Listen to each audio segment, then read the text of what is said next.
ଦେଖନ୍ତୁ କେଉଁ ଭଳି ଗଛ ହେଇଛି।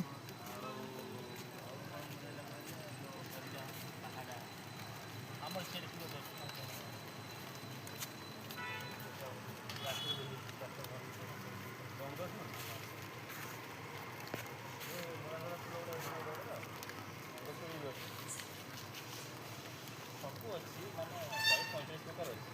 ଲୋକ ଯେଉଁଟା କହୁଛନ୍ତି ଫୁଲ ଗଛ ସୁନ୍ଦର ଲଗେଇବା ବଡ଼ ବଡ଼ ଗଛ ମିଶୁଛି। ହଁ ଫରେଷ୍ଟ ମଶାରୀ ଆଉ ଜଙ୍ଗଲ ଗଛ ପ୍ଲାଣ୍ଟେସନ୍ ପାଇଁ ଆଉ ବଢ଼ିଆ ଡିଜାଇନ୍ ଲୋକ ଆସିକି ତତେ କହୁଛନ୍ତି କୁଣ୍ଡରେ ଲଗେଇବୁ ଛାତ ଉପରେ ଦିଅ ଆମର ତ ଜାଗା ନାହିଁ। କ'ଣ ହେବ ହାତ ଗଛ ସେ କ'ଣ ହେବ ଚେର ତଳକୁ ପଳେଇବ ଯାହା ଦେଉଛି